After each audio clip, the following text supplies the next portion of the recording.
Lá em Lucas capítulo 1, versículo 26 ao versículo 38, especificamente o 32 e o 33, nos fala sobre esta mensagem de Natal.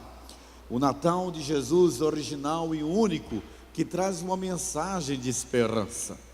Eu já contei aqui para a igreja algumas vezes, quem já me ouviu na quarta-feira, que no Nordeste nós temos uma cultura, quem é de lá sabe muito bem, e eu não sei bem o nome certo daquele tipo de inseto, um tipo de gafanhoto enorme, verde, que no Nordeste nós chamamos de esperança. E minha família é muito mística, né? Quando aparecia um inseto daquele, um gafanhoto daquele da esperança, a gente aplaudia, né? A esperança, porque ele trazia boa sorte. Da mesma forma como meu pai era supersticioso em nunca celebrar, nunca fechar um contrato de negócios, se na mesa nós entornássemos o café, ele lamentava e ele desmarcava a reunião dele, por ele entender que o derramar café era um presságio de mau agouro. A esperança já era boas perspectivas. E nós sabemos que a esperança não está em coisas nem em outros nomes. Por isso, o evangelista Lucas, no capítulo 1, versículo 32 a 33, ele nos diz assim: e ele será grande, será chamado Filho do Altíssimo. O Senhor Deus lhe dará o trono de seu pai Davi, e ele reinará para sempre sobre o povo de Jacó. Seu reino jamais terá fim. Eu tenho dificuldade em entender que qualquer pessoa que pegue o texto bíblico isoladamente, sem a vivência congregacional, sem o elemento da experiência da fé, vai conseguir enxergar aquilo que eu e você estamos habilitados a enxergar. A mensagem sublime do Natal, ofuscada por todo esse teor social e cultural que tenta ofuscar a verdadeira essência do Natal. Natal, querido, para mim é um milagre de Deus. E eu sei que falar em milagre está destinado aos homens da fé. Mas quando eu olho e quero entender o Natal como milagre, eu vou tentar desmistificar essa questão do milagre e trazer assim que mesmo que eu não fosse um homem da fé, ele continuaria a ser um milagre, porque é a época propícia para que nós decidamos crer ou não crer. E eu prefiro entender o Natal como o tempo de acreditar, o Natal como um tempo de ter esperança, de ter um momento de reflexão, de leitura dinâmica das relações interpessoais e da perspectiva que eu faço, seja forma negativa ou de forma positiva. Mas na Bíblia nós encontramos de que não existe outra história que traga uma mensagem tão forte de esperança para o mundo como a mensagem do Natal. Por isso, o milagre, ele traz 3 fatos envolvendo essa história que nós vamos ouvir hoje cantada pelas nossas crianças. Uma história que envolve uma promessa, uma história que envolve um milagre, uma história que envolve o cumprimento da promessa e do milagre. E é baseado nesses fatos que nós podemos, de fato, crer no Natal. Domingo passado eu dei essa ênfase e quarta-feira o pastor Joelso também trabalhou esse conceito original do Natal que eu e você precisamos resgatar. Um Natal que faça sentido ao meu estilo de vida e não apenas a perspectiva cronológica do calendário da nossa cultura ocidental. Esse Natal de esperança nos traz mais do que um elemento da fé. Ele faz nos entender de que se eu e você não fôssemos elementos da fé, não tivéssemos o elemento da fé, nós teríamos que nos reportar ao fato histórico de que Jesus não faz parte de uma mitologia, mas de que há todo um contexto genealógico, todo um contexto biológico e todo um contexto social que mostra a exatidão do tempo do nascimento e da existência de Jesus Cristo. Lucas capítulo 1, versículo 26 e versículo 27 nos diz assim: no 6º mês, Deus enviou um anjo, Gabriel, a Nazaré, a cidade da Galileia, a uma virgem prometida em casamento, a certo homem chamado José, descendente de Davi. O nome da virgem era Maria. Não é uma história que exige fé? É uma história que exige fé. Acreditar na concepção virginal de uma jovem e que ela ficou grávida sem passar pelos trâmites que faz com que um ser vivo, ou seja, um ser humano venha ao mundo, você exige fé. Mas além do conceito mitológico, que vamos assim chamar da fé cristã, há um conceito aí extremamente também presente, de fatos naturais. Entre eles está o citado que nós falamos, a presença de José, a presença de Maria, que é a jovem virgem. Essa é a primeira cena do Natal. Deus vindo ao encontro de pobres e humildes homens na miserável Nazaré, um conceito geográfico e cultural e social. Uma cidade tão pobre, queridos, e tão insignificante, que quando o personagem bíblico chamado Natanael vai até Filipe para integrá-lo ao grupo de discípulos de Jesus, Filipe é abordado por uma frase de Natanael que diz: pode vir alguma coisa boa de Nazaré? Disse Filipe então para Natanael: venha e veja. A pergunta que nós fazemos nesse contexto todo que o Brasil está fazendo é: pode vir alguma coisa boa da igreja? Pode vir alguma coisa boa da comunidade religiosa? Pode vir alguma coisa boa da Bíblia? Pode vir alguma coisa boa da celebração do Natal, onde sociólogos mais voltados para a questão da filosofia de solidariedade aos pobres, que critica o espírito do Natal, dizem: pode ter alguma coisa boa para quem não foi favorecido pelo sistema social? Pode, porque o Natal alcança a todos. O Natal alcança os pobres, os ricos, os pretos, os brancos. Para se comemorar o Natal não precisamos de cotas raciais, nós não precisamos de bolsas. Para celebrar o Natal nós não precisamos ter, nós só precisamos receber o espírito do Natal, que não emana do contexto humano, emana de um contexto espiritual, celestial, um contexto divino. Por isso Jesus, ao encontrar Natanael, no capítulo 1, versículo 51, disse: vocês verão o céu aberto e os anjos de Deus subindo e descendo sobre o Filho do Homem. A questão do Natal, querido, é muito enigmática, porque tem gente com posses, nadando em dinheiro, mas não tem condições nenhuma de celebrar o Natal. Há pessoas muito pobres, paupérrimas, abaixo da linha de pobreza, que podem comemorar o Natal, porque o Natal não se faz com ouro, não com prata, não com dinheiro. Natal se faz com a predisposição de nós entendermos que Natal é esperança, e essa esperança precisa renascer na nossa vida. Então o primeiro princípio que eu quero deixar para você nesse Natal de esperança é: descanse. Essa é uma mensagem para todos.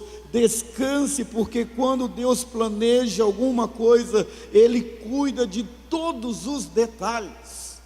Ele não está condicionado ao nosso planejamento, nem à execução desse planejamento. O texto que nós lemos diz que o Deus planejou tudo isso. Ele enviou um anjo de alta patente. Ele mesmo foi a uma cidade improvável, a um vilarejo simples chamado Nazaré. Ele vai à região mais pobre e insignificante daquela área que é a Galileia, e ele visita uma virgem. E pasme que eu quero dizer um negócio para você. Os mais otimistas dizem que Maria tinha 16 anos no máximo, mas alguns dizem que ela tinha era 13 anos. José, descendente de Davi. Quando você vai falar do descendente de Davi, você está falando da nobreza, da realeza, e você está falando da plebeia. Você está falando de duas genealogias, a alta nobreza e a alta pobreza. Deus tinha um plano e um propósito, e quando Ele tem um plano e um propósito, e nós entendemos isso, nós descansamos, porque quando Ele planeja, Ele cuida de todos os detalhes. O Natal é para quem sabe confiar. Eu não combinei com esse gato para ele entrar. Obrigado. Diga para ele que aqui nem a rena entra, quanto mais o gato. Vamos lá, confie, queridos. Natal não é só descansar, Natal é confiar que Deus está sempre perto de mim e de você. O versículo 28 desse texto diz que o anjo, aproximando-se de Maria, diz: alegra-se, agraciada, o Senhor está com você. Queridos, Deus não está distante de mim, Deus não está distante de você. Agora, independentemente de eu crer, o Natal é para os que creem, e o Natal também é para os que não creem, porque Deus deseja que todos creiam em determinado momento, só que a capacidade de crer, ele é progressiva, e a própria revelação dinâmica da graça de Deus usa as circunstâncias, usa as leis, usa os fatos naturais e não naturais. Deus é o Deus que se mobiliza para que nós entendamos que confiar é uma imersão na minha capacidade de entender que Deus está comigo, mesmo quando eu estou de mal com Ele. Conhece essa expressão de mal? De mal era quando nós brincávamos com os nossos irmãos, e eu tinha uma irmã que hoje já dorme. Ela dizia assim: eu estou de mal com você. E eu disse: está de mal comigo, então parta aqui, né? E partia, e nós estávamos de mal, até que meu pai descobria, e ele amarrava eu e minha irmã, amarrava mesmo, e nós ficávamos amarrados, dizendo: não, mas a gente está de bem, pai, a gente está de bem. A vida é assim. Você pode até estar de mal com Deus, mas um dia a gente faz as pazes com Ele. Então o Natal não tem uma época específica, o Natal não é dezembro. Eu e você sabemos que Jesus não nasceu no mês de dezembro. A data provável do nascimento de Jesus está entre 15 de março a 15 de abril. É a data certa do nascimento dele. Mas então por que nós comemoramos o Natal no chamado Deus solar ou Deus lunar? Na época se comemorava a festa do Deus Sol, do Invictus, porque é proporcional às mudanças, e nós não idolatramos datas, nós não idolatramos festas, nós só queremos celebrar a nossa fé. Natal é, querido, ter fé. Tenha fé que Deus vai dissipar os seus medos. O versículo 30 nos diz: mas o anjo disse a Maria, a jovem adolescente que caminhava para a juventude: não tenha medo, Maria, você foi agraciada por Deus. Você acha que Maria teve preocupação? Eu acho. De repente um ser celestial aparece diante dela. A situação trouxe preocupação para Maria, não somente pela visão, mas também pelo contexto. Você sabe qual é o contexto? Hoje, quando uma jovem na nossa cultura fica grávida, temos as preocupações com o que vai acontecer, mas Maria teria que apresentar em público, como diz lá no Maranhão, buchuda. E aí, Lá no Maranhão não tem boto, para ela dizer foi o boto. Ela teria que ser apedrejada até a morte. Maria tinha seus medos, seus temores, mas o Senhor trouxe paz em meio às tempestades. Então, querido, deixa eu dizer uma coisa para você. Por que eu celebro e por que nós estamos aqui para celebrar o Natal? Porque nós temos consciência clara de que não vale a pena gerenciar as nossas lutas. Nós precisamos confiar e decidir trazer à memória aquilo que pode nos trazer esperança.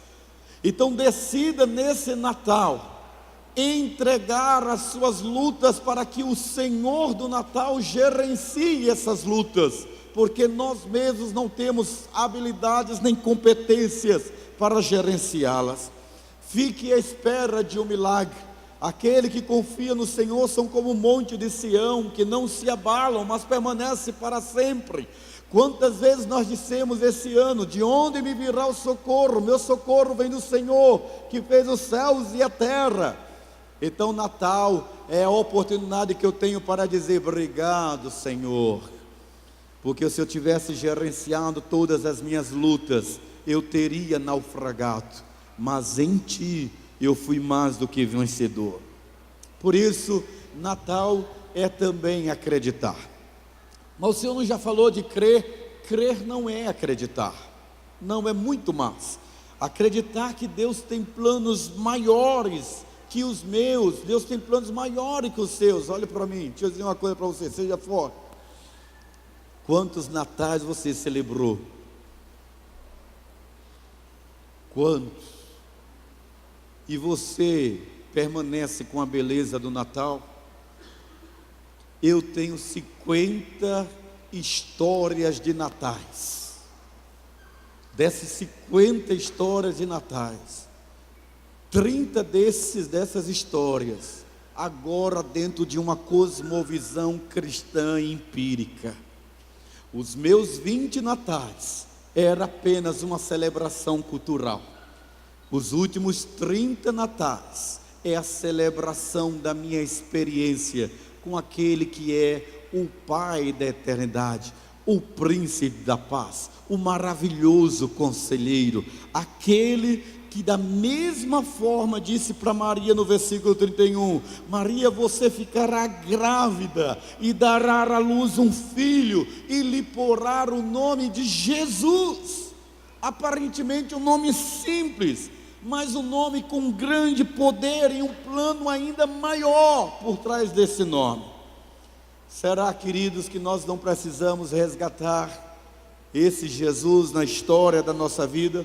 Será que você não está desprezando algo que, por ser aparentemente simples, você renega, despreza, mas que existe algo ainda muito maior do que você está vendo agora?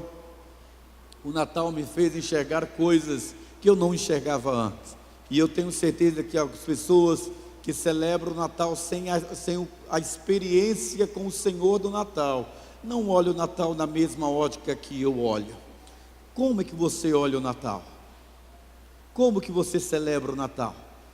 Natal para mim, todos os dias, e é engraçado, você já percebeu, e eu quero encerrar minha palavra dizendo assim, está vendo a minha guerra que é contra Papai Noel? A minha guerra que eu amo tanto o Natal, eu já assisti 9 filmes do Natal desde que entrou dezembro, todos que estão no Netflix. E aí eu pergunto para a Lídia, por que em todos os filmes de Natal eles estão colocando Papai Noel, e em todos os filmes tem que jogar bolinha de gelo na pessoa? Eu não tenho nem gelo e nem tenho Papai Noel, eu tenho o Papai do Céu. É o Papai do Céu que faz história na minha e na sua vida, para a glória dele mesmo, amém? Diga para a pessoa que está ao seu lado, Feliz Natal, sem Papai Noel, mas com Papai do Céu, em nome de Jesus, amém, amém.